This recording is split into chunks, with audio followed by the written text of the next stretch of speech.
สวัสดีค่ะกลับมาติดตามสปอร์ตเบรกในช่วงเวลา 18 นาฬิกากับชลภัสสร โชติธัญญาธรกุลมากันที่ความเคลื่อนไหวฟุตบอลโลก 2018 รอบคัดเลือกรอบเพลย์ออฟโซนยุโรปนัดแรกคู่ระหว่างเดนมาร์กพบกับไอร์แลนด์ซึ่งจะแข่งขันคืนนี้ในเวลา 0 นาฬิกาตามเวลาในประเทศไทย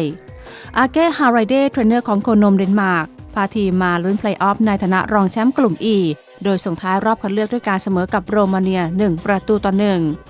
ฮาริเดได้เผยรายชื่อทีมชุดนี้ออกมาแล้วโดยมีการเปลี่ยนแปลงจากเกมล่าสุดพอสมควรริซาโดมิซีดานิเอลวาสคาสเปอร์โดเบิร์กและมาคุส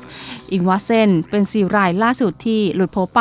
ส่วนเฮนริกดัสการ์ดเดิมทีมีชื่อแต่ว่าล่าสุดถอนตัวไปแล้วเพราะว่ามีอาการบาดเจ็บรบกวนแต่ว่านักเตะตัวหลักรายอื่นๆก็ยังคงอยู่นำโดยซิมงเคียกองหลังกัปตันทีมยูซูฟโพรเซนคริสเตียนอิริกเซนและนิคลัสเบนเนอร์ส่วนทางด้านมาร์ติน โอนีลเทรนเนอร์ของทัพยักษ์เขียวไอร์แลนด์พาทีมมาลุ้นเพลย์ออฟในฐานะรองแชมป์กลุ่มได้ดีโดยส่งท้ายรอบคัดเลือกด้วยการชนะเวลส์ 1-0 โอนีลได้เผยรายชื่อทีมชุดนี้ออกมาแล้วเช่นกันโดยมีการเปลี่ยนแปลงจากเกมล่าสุดโดยทางด้านริชาร์ด ทีโอและชอนแม็กไกวร์เป็น2 รายที่หลุดโผไปนอกจากนี้ก็จะไม่มีเดวิด ไมเลอร์ที่ติดโทษแบนรวมไปถึงเจมส์ แมคคาร์ธีโจนาธาน วอเตอร์และเชมัต โคแมนที่ยังบาดเจ็บทั้งหมดสภาพทีมล่าสุดก็พอจะมีข่าวดีอยู่บ้างเมื่อเจฟ เฮนดริกและสตีเฟน วอร์ดที่มีอาการบาดเจ็บรบกวนก็สามารถลงฝึกซ้อมกับทีมได้ตามปกติแล้ววันนี้เวลา 11 นาฬิกาที่อู่ต่อเรือสมเด็จพระเจ้าตากสินมหาราชบ้านเสม็ดงานจังหวัดจันทบุรีสจ.วิรพัฒน์ กิรติ โภชานันท์สมาชิกสภาจังหวัดจันทบุรีเป็นประธานในพิธีเปิดการแข่งขันพร้อมด้วยพลโทองค์อาจ ชวาลวิวัฒน์นายกสมาคมกีฬาเรือเร็วแห่งประเทศไทยและนายสิริพงษ์พดุงเจริญเลขาธิการสมาคมกีฬาเรือเร็วร่วมกันเปิดการแข่งขันเรือเร็วชิงแชมป์ประเทศไทยรายการจันทบูรณ์ Thailand Water Sport Festival 2017 สนามสุดท้ายของปีนี้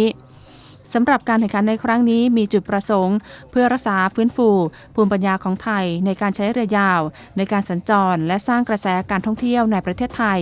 รวมไปถึงการสรรหานักกีฬาเพื่อความเป็นเลิศของกีฬาทางน้ำเพื่อนำไปต่อยอดสู่การแข่งขัน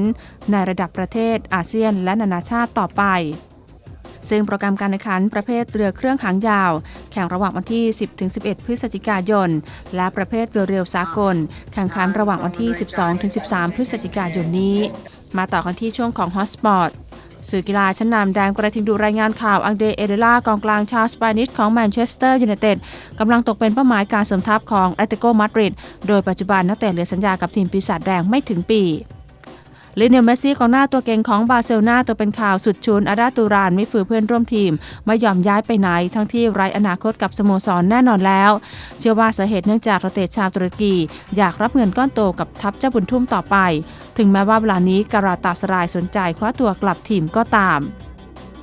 โดยมีเรื่องรายงานข่าวเดวิด มอยส์ผู้จัดการทีมคนใหม่ของเวสต์แฮมยูไนเต็ดได้รับอนุญาตให้ขายมาโก อานาโตวิชปีกจอมเทคนิคชาวออสเตรียนออกจากทีมในช่วงตลาดนักเตะรอบ2 เดือนมกราคมนี้เพื่อระดมทุนไปซื้อนักเตะหน้าใหม่เข้ามาเสริมทีมและนี่คือทั้งหมดของสปอร์ตเบรกในช่วงเวลา 18 นาฬิกาขอบคุณทุกท่านสำหรับการติดตามรับชมสวัสดีค่ะ